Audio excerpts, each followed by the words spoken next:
could start off just telling us about how you got started working in film and TV, and maybe talk about some of the first projects that you started working on, or some of the favorite early projects that you worked on, and talk a little bit about your path into this industry. Sure. Well, scanot luego onde vaya esta ni giaso agat sanone nanto igis. So thrilled to be here tonight. Thank you so much to the team here for inviting me and having the screening. It's always so special to get to share this space with audiences. I'm, incredibly grateful too that my family, who's visiting from upstate New York, got to be here tonight. My sister, we were just chatting backstage that I'm the little mother to my nieces, and so they're such an inspiration to me, and I just moved them up from Oklahoma, our reservation in Oklahoma, to our ancestral lands on Cayuga Lake, so I'm thrilled that they got to be here. It's special to share that space with them. I guess I always wanted to be, well, I always really loved storytelling, and I loved the storytellers in my community, and loved when speakers in the Longhouse would speak and get people riled up. And I also loved, like, my uncles are really great storytellers, and I always recognized their ability to get people to lean in when they were telling a story, and I kind of recognized that exchange, and I was like, I want to be a person that makes people lean in. Like, how do you, like, I want to have that talent. And then I was definitely the like overachieving neighbor girl that would get everyone together to do like plays and trampoline routines, and my sister hates that part of our past, but she was my first star.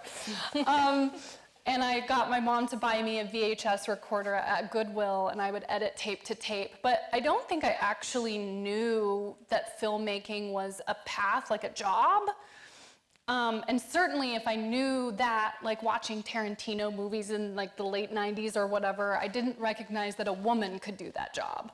And I remembered being 21 years old, almost graduating college, when I saw a film called High Art by Lisa Cholodenko, which was this, queer movie that was like, I was recognizing all these themes inside of it, and I was coming into my own queerness.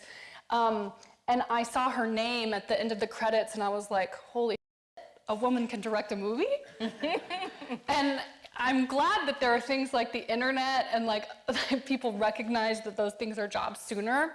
And then I knew that was a viable path, and I started working, making kind of like more serious short films with like friends and like peers. We would work on each other's films on the weekend. I worked as a PA on a couple of projects that came through the Midwest, and then it was working on this movie. I remember like the second AD had just worked on a David Fincher film, and like there were all these people from LA, and I was like, oh, I can move to LA. They're just normal people. Like there were all these like epiphanies that I had along the way that took me longer probably than I would have liked it to. And so I remember I was working at a strip club, and I was like, I'm gonna save up $2,000, and when I have $2,000, I'm gonna move out to LA.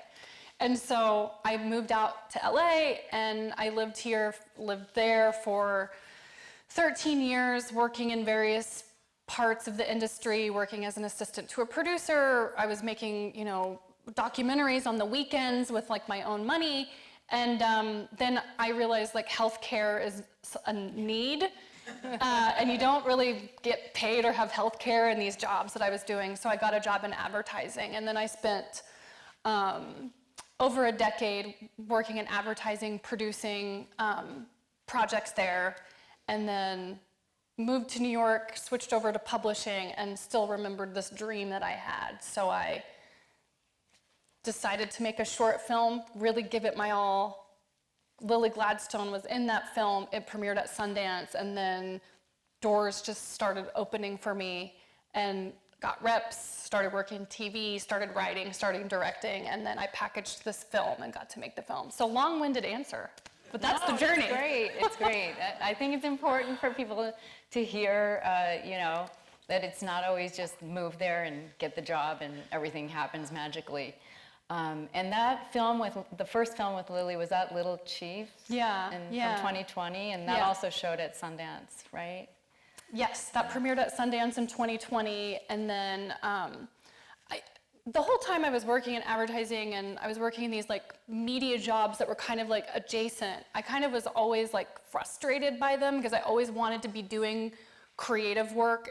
But then now looking back on that, it was such a great gift to go into my short film and to go into my feature, knowing how to produce projects and understanding how to put things together and knowing what all of that was. I'm very grateful now to be able to be a hands-on producer in my work. And so I always encourage folks that I talk to, especially students, to like take the path that gets you closest to your dream, and while you're on that path, just try and like soak up anything and everything that will pay off in your dreams later. Do I wish that I had made my first feature before being 40 years old? Yes, but would I have been able to? No, because it took me till I was 40 to do it. So segueing a little bit into the film that we saw tonight, I wanted to ask you, I mean, Fancy Dance is set on the Seneca Cayuga Nation Reservation and in parts of Oklahoma, Tulsa, Oklahoma City. Can you talk a little bit about the development of the story that the film is based on? How did it evolve? You co-wrote the script with Mishiana Elise, and maybe if you could talk a little bit about how this story evolved and how you worked together, and provide a little bit of information Sure. in that regard, that would be great. Yeah, so I was working kind of this job that I should have been so happy in, and I was just miserable. And I had remembered this dream that I had always had, and so I quit my job and I moved to a small reserve in Canada to learn my language Cayuga full-time. It was a 3-year-long program where I would be with my cohort of 8 students, speaking Cayuga 8 hours a day, and that night I would write. And so I wrote a film called Little Chief, and when that premiered at Sundance, there was a response to the film, and I didn't want to take that and make that story bigger, but I recognized that people were attracted to the character that Lily played in that film and the world. It was actually the school where my sister and my mom taught, was where the story took place. And so I just started outlining Fancy Dance. I was learning Cayuga, I was learning the familial word, so I had just recently learned that the word for your aunt on your mother's side was Knoha'a, little mother. I was seeing this incredibly beautiful matrilineal matriarchy system in the language that was preserved in the language. You know, for example, I was learning that if you don't know the gender of a person, it's a she. If it's a mixed gender group of people, they're all she's. It's like literally the opposite of English in terms of how the language is rooted in and shows so much about what the culture looked like pre-contact that's been eroded and lost to, colonialism. And so I saw this image in my head of an aunt and a niece dancing. And I was like, how can I use this film as part of my efforts in the language revitalization, doing that work? And how can I get this aunt and this niece to this moment of dancing in catharsis at the end of the film? So I outlined it. I had about 20 pages written. The pandemic hit, these topics that are so hard, like forced removal and, the missing and murdered Indigenous peoples crisis. I was just feeling very lonely in that work. And I had met Mishiana Elise, this incredible Tlingit writer from Alaska, at a Sundance lab. And I slid into her DMs and I was like, I don't know if you remember me, but I loved your rom-com that you wrote. And I would love some of that rom-com sensibility in this story, because really this is a film about, it's a love story, and it's a film about these two people who are kind of going in and out of their relationship with each other, and and so her incredible rom-com that I loved, I was like, let's put some of that flavor on this. And so we wrote the script together throughout the pandemic. We just did it remotely through Zoom, and yeah, that's how it all came to be. So the Cayuga language is a crucial element, and it's really fascinating to hear that it kind of germinated when you were in this language immersion program. I'm wondering if you can talk a little bit about how you decided to integrate Cayuga language into the film and into the script. What kind of work did that entail in terms of writing, but also working with the actors in the film? And were there certain motivations for scenes where you wove in Cayuga language and other scenes that you did not? If you could speak to I that. love this question because I could nerd out about language all day long. So, yeah. So currently in the world, there are only 21 first language Cayuga speakers left. It's considered an extinct language. And most of those speakers are in Canada. There's kind of 3 geographical locations where the Haudenosaunee live, which are in Canada, New York, and then Oklahoma. And in Oklahoma, we lost our last speaker in 1989. So I was not brought up or raised around the language. There were memorized speeches that you would hear in the Longhouse.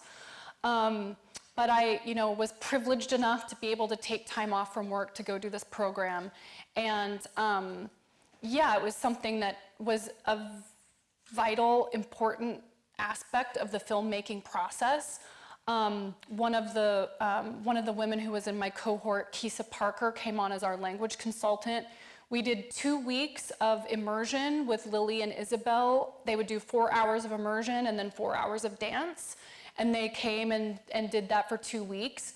We wove language in, we didn't want it to just be kind of like a performative thing on the screen. We wanted it to feel like the living, breathing language that it is, or that we hope it to be, because there actually isn't a world where this happens, right? Like, it's starting to happen with these immersion programs, and there's a lot of schools that are bringing up younger kids, but this is like the goal, is to have young people speaking the language fluently. So as we were aspirational for that to be something that exists in the world, we wanted to do our part culturally on the film, and so we worked with elders to, because the language is really stagnant. And when you don't use a language, you don't have words for everything. So the fun part is working with elders and speakers to come up with words that might not already exist. And so we came up with the words for action, cut, rolling, sound speeds, and we printed these lanyards off and gave them to the whole crew. And by the 3rd day, just everyone was speaking in Cayuga and using the rolls in Cayuga. And one of my favorite anecdotes that I love to share is months after we wrapped the film, my AD, who was not native, messaged me from a soundstage overnight in LA and was like, I was so tired, I just yelled out "Satrice," which means moving on to the whole and I was like, keep using it, just tell them what it means and have them use it too. So language was a really important part. We were thoughtful about, when they would go in and out of it, and we wanted it to feel very special as it is, and that it was something that the 2 of them shared together that not everyone else had access to, which is sometimes can feel very rare in native spaces. And so you covet the moments that you get to cherish your relationships and cherish your culture. And so there were just such beautiful moments where they got to speak with each other. And one of my greatest moments so far in this journey, and it'll make me tear up, was screening the film in Toronto, which is about 40 miles from the reserve where I did my immersion program. And we bussed in all of the elders, and they watched the film, and they were like, "You did a good job." They're like, "Neon Ray." And that just to sit there and watch these incredibly beautiful people that have shepherded our language when it was not meant to survive, watch this film and see their language on the big screen for the first time. I was like, "You did good." Wow, that must have been an amazing moment to share that with them and to have that feedback from people. Another vital force in the film, of course, is dance.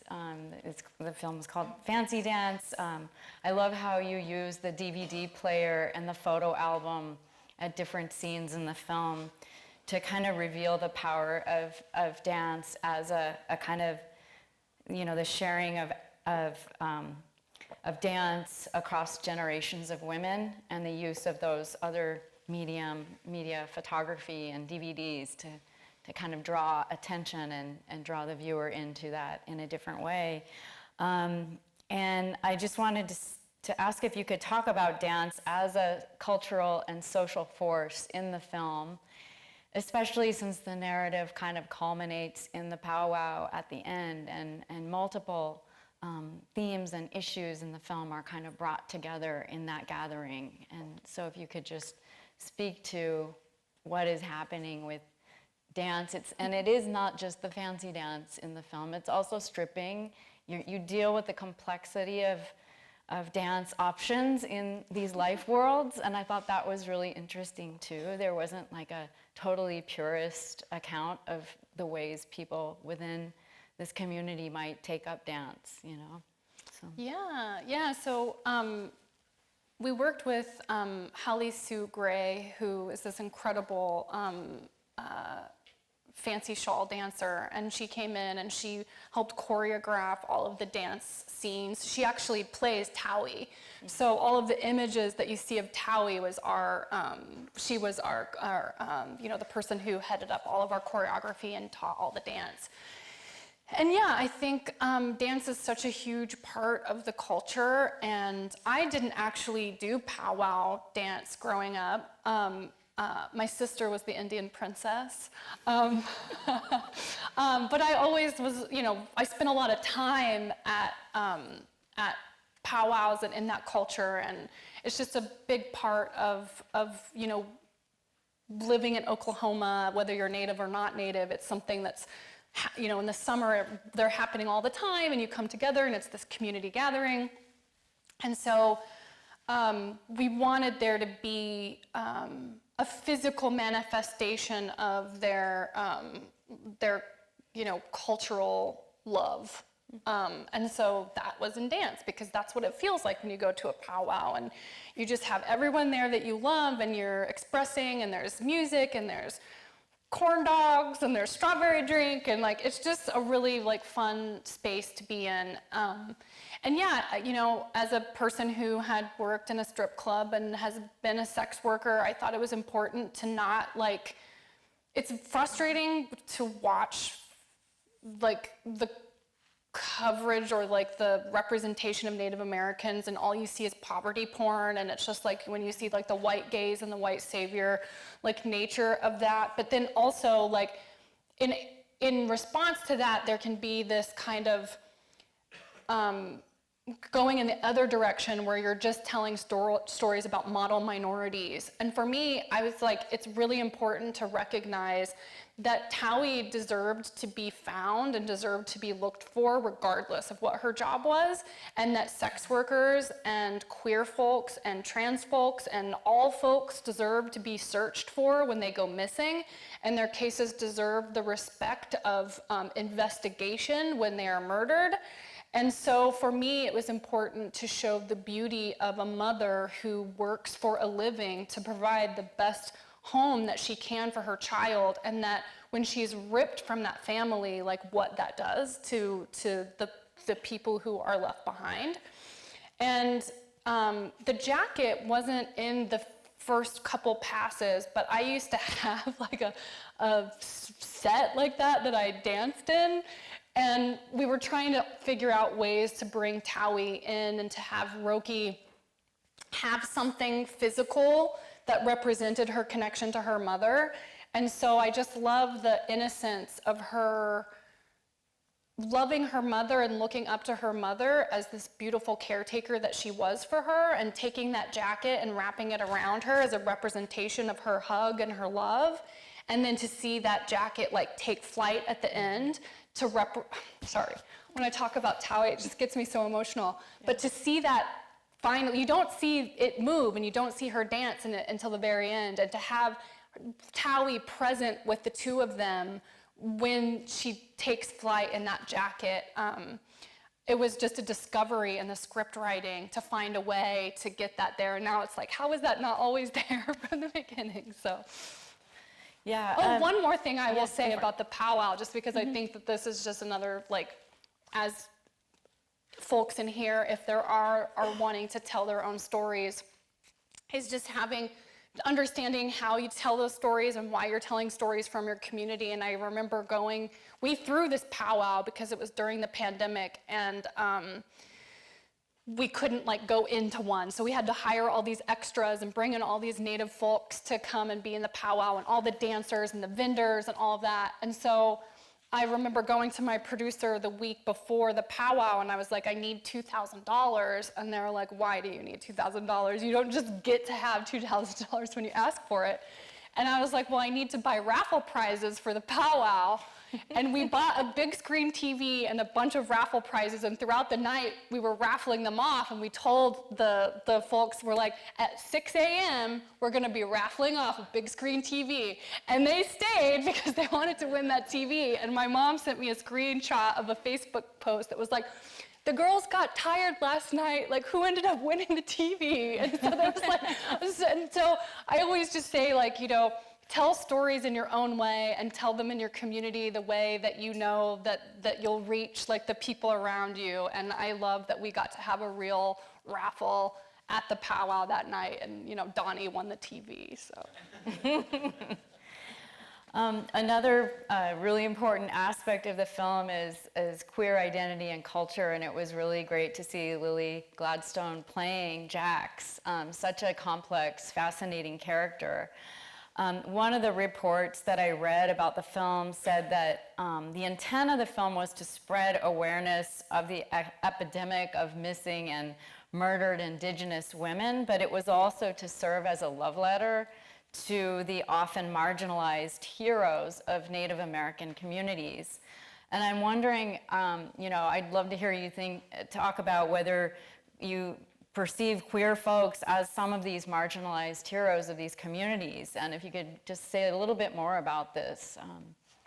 Yeah, I think it was a love letter to the folks that keep our communities safe. And like, I think about the work that my mother and my sister have done in our community teaching our youth, and I think about all of the aunties that are like out on the front lines and are literally like going into homes to like, you know, to put a body in between domestic violence. I think about the harrowing work that I witnessed from my elders growing up in my communities. And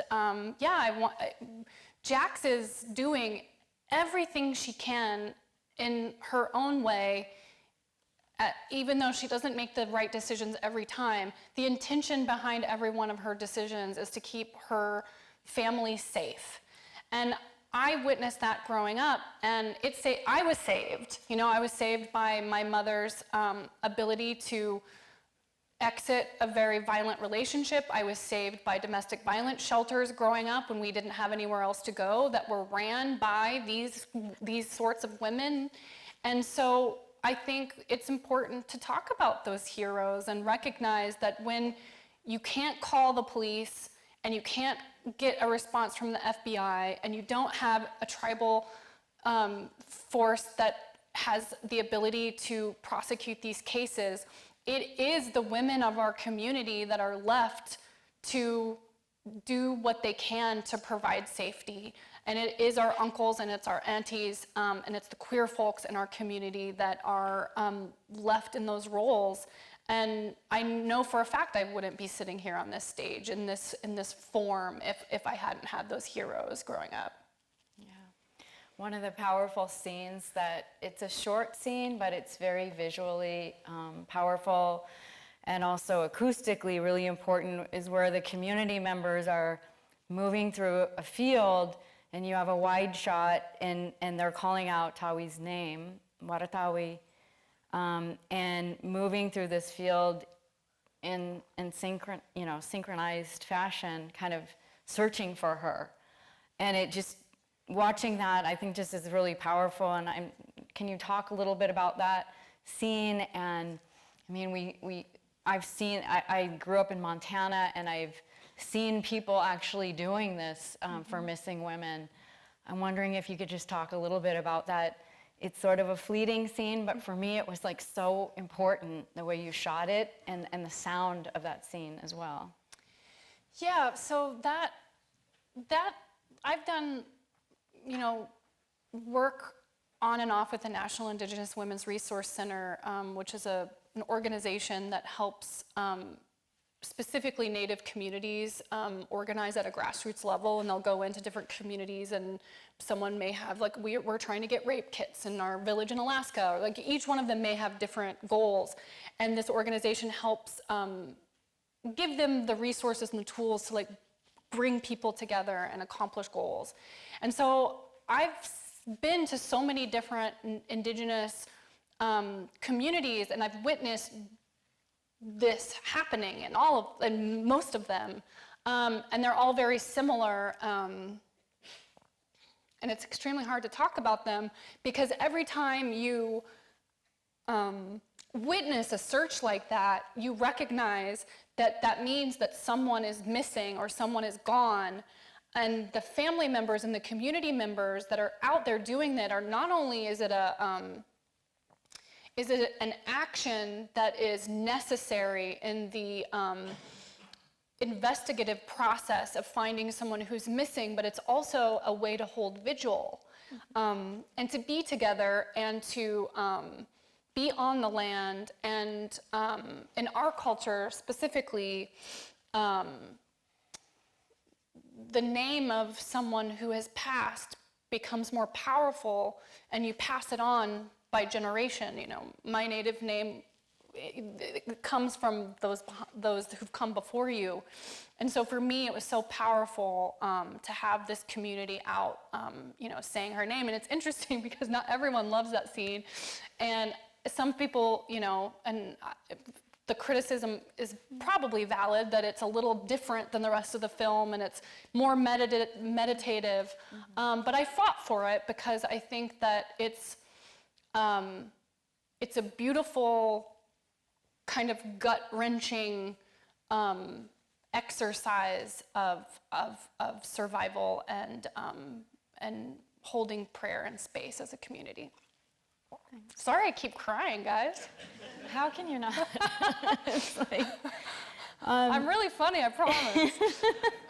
Can you talk a little bit about the reception of fancy dance within the Seneca Cayuga community, and I'm sure you've screened it there, and what kind of a response have you had? I know you just also this is in Oklahoma, not in the Seneca Cayuga Nation, but that you just received this year an Achievement in Oklahoma Independent Filmmaking Award for fancy dance. So the reception in the state of Oklahoma seems to be really favorable and strong toward this film. But what about your community?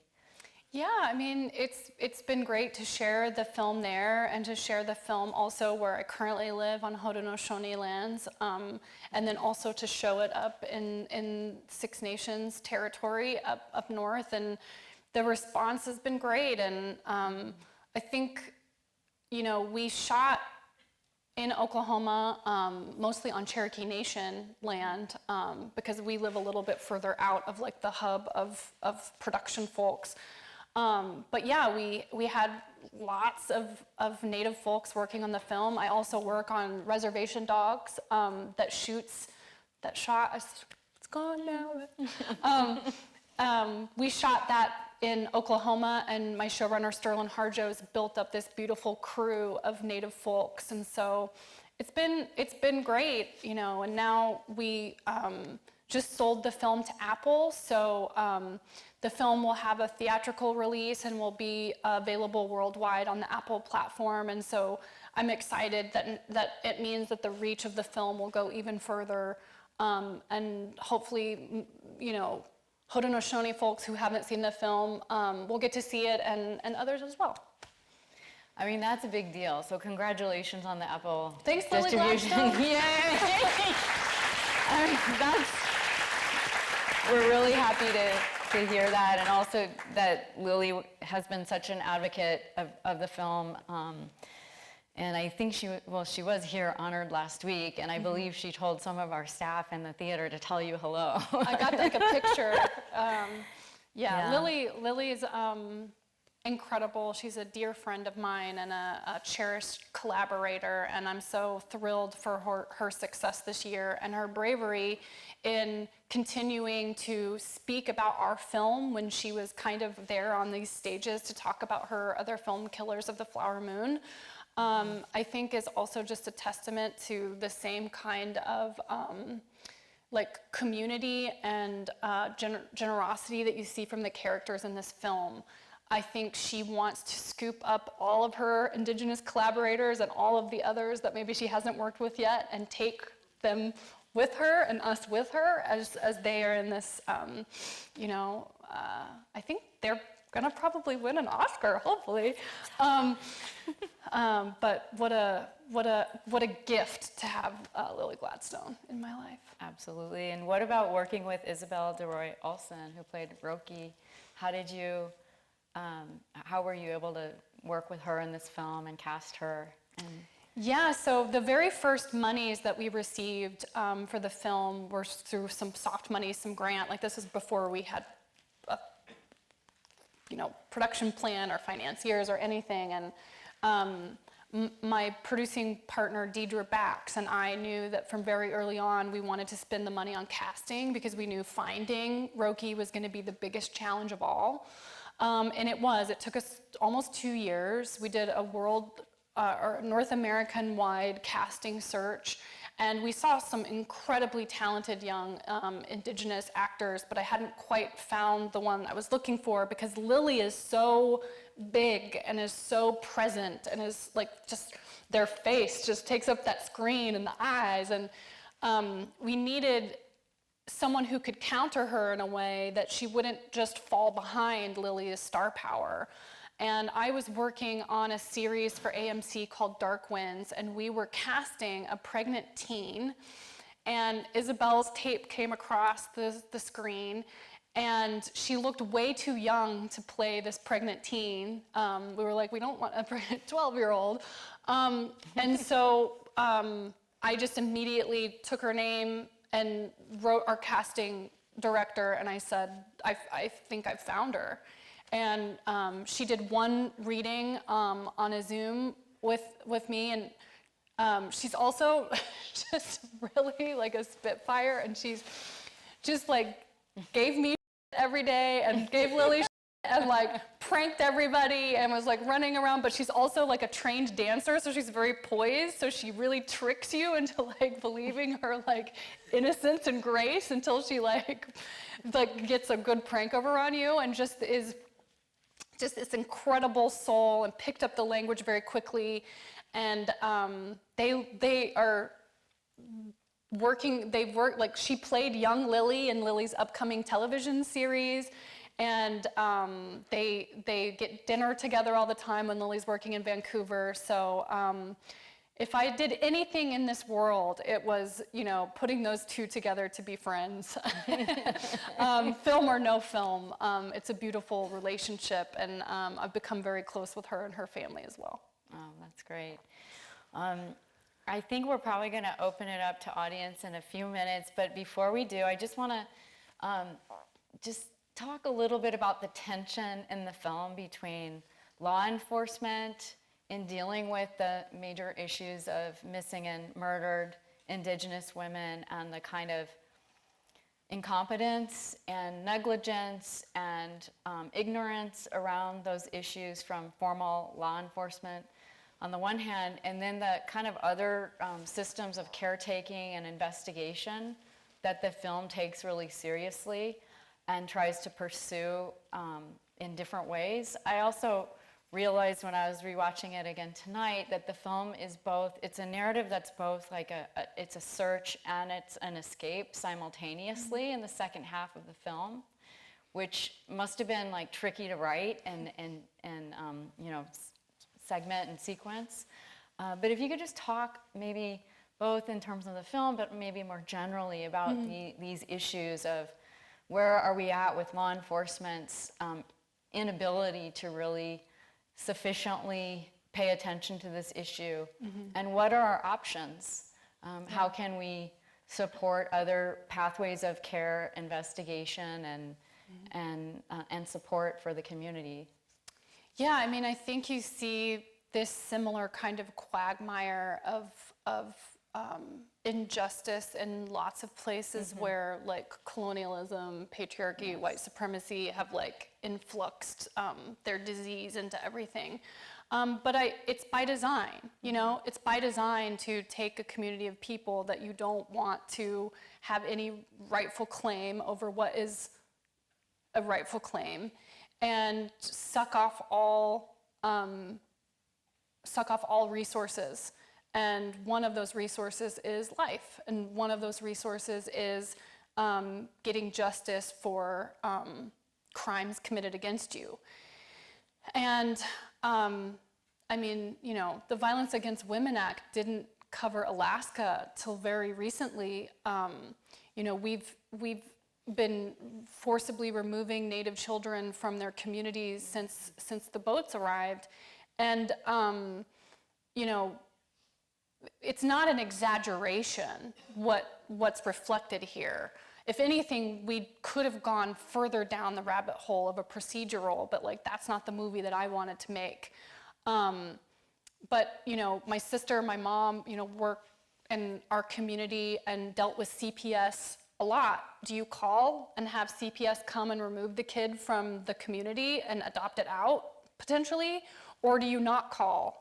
And maybe it's better that they stay. I mean, these are the kinds of questions that our educators are dealing with on a daily basis in the schools, because the system's so messed up that there's not like a right or wrong answer. It's very complicated.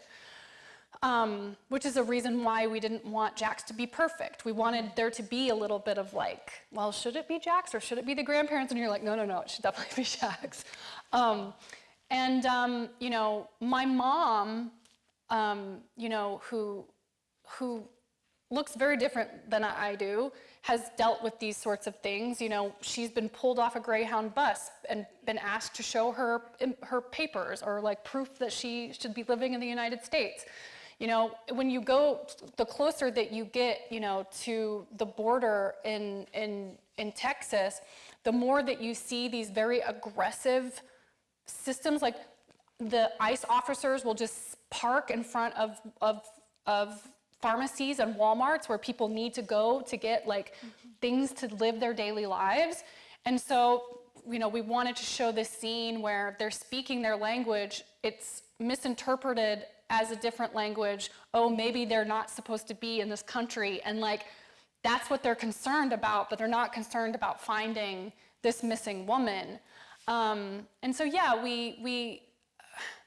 it's tough because like with the show like Reservation Dogs, where you hope that you're getting folks to laugh 1 minute and then cry the next, we didn't quite go the comedy route with this, but we wanted to blend the genre so that as you're watching the film, you're terrified of what's gonna happen with this ICE officer, and then 30 seconds later, Roki's cracking a joke about how she bled all over the cop's car and used her menses as a weapon against the police.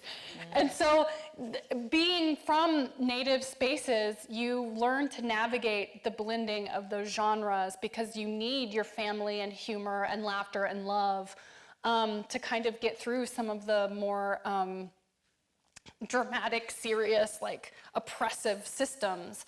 And so I don't know if I answered your question, but those, we didn't want to make a procedural, but we wanted the exhibition of how fucked up our justice system is to be in the background, creating dramatic forces against our beautiful, you know, family that's surviving with each other through the space. Last question from me is, what are you working on next? Well, fancy dance has been a full-time job. I can imagine. I'm currently working on Dark Winds season 3. I was unable to do season 2 because we were doing the film.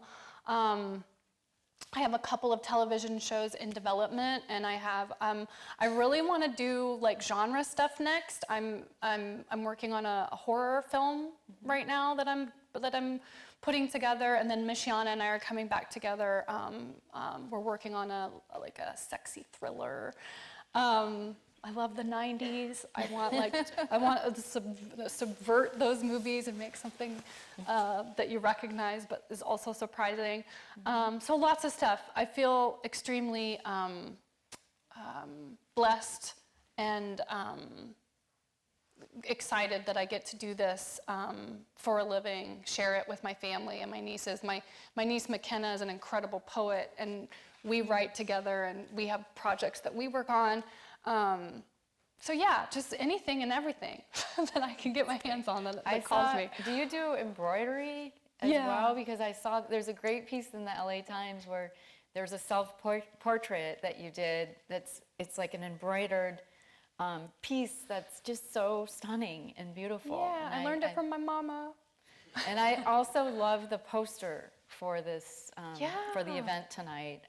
Can you talk a little bit about that? Yeah, so... Sorry, I have so many questions. No, this great Indigenous artist did an illustration for my short film, and then when you do festivals and like screenings like this, before the studios make you an official poster, which will come next for the Apple release, I just had her do both of them, and they're so beautiful, and I'll probably continue to have that be part of it. But I do recognize the marketing people are right that Lily Gladstone's face should be very clear on the poster. So there will be a poster coming soon.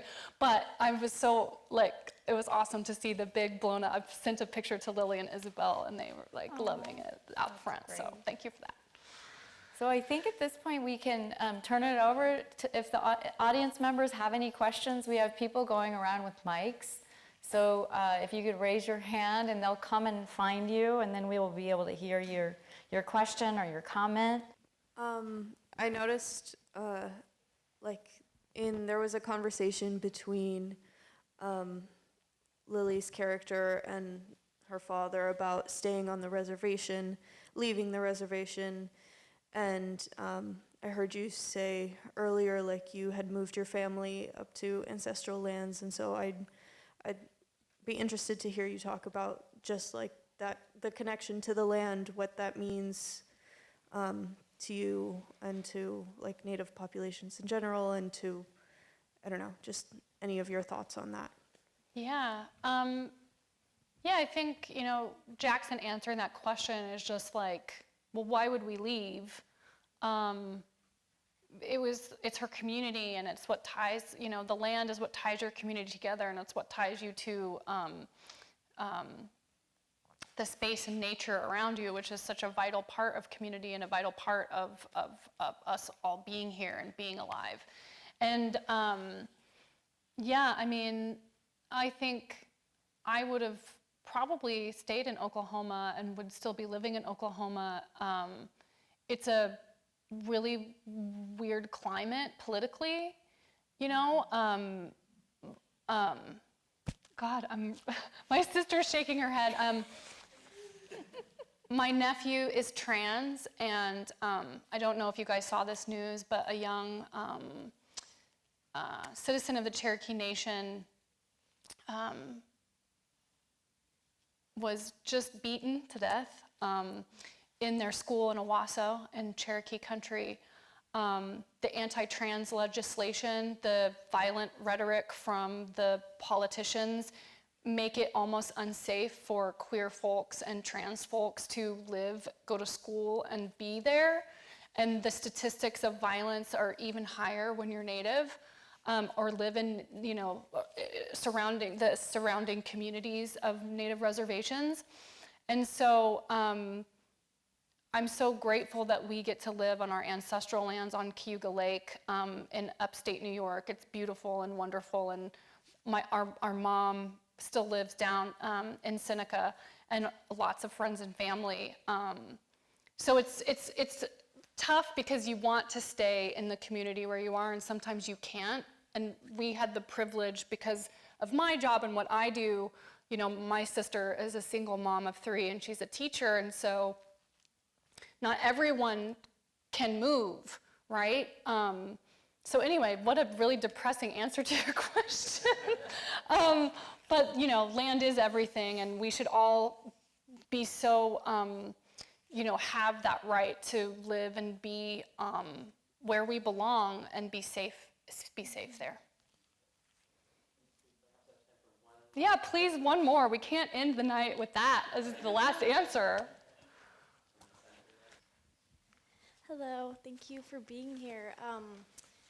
I study film, but I'm really interested in linguistics, and I really appreciated what you said about language and how you portrayed language in the film in a way that you described doesn't exist really in the real world currently. So I was wondering during pre-production if you faced any pushback against that and how you overcame that challenge to really emphasize the importance of having the language be portrayed in this way in your film. Well, I love that you study both of those things. That is just like, let's hang out sometime. No. I was very blessed in that I had a really great producing partner, Deidre Bax, who understood what I wanted to do and understood that the language was the cornerstone of the film and was just as important as any other aspect. And you know, we took our film through the Sundance labs, and we were just on a mission to find partners who would recognize what we were trying to do. We made a very small movie with a very small budget that isn't gonna like break box office records, but that it is valuable in what it does and what it achieves. And the fact that we got this Apple sale is great because you get to pay your financiers back and you get to make money for them. And but yeah, ultimately, I knew we would need the immersion. Again, this kind of goes back to my previous jobs as a producer. I was able to be in those conversations and say, no, we can move this money from here to here. This is vital, this is necessary. The film doesn't happen without it.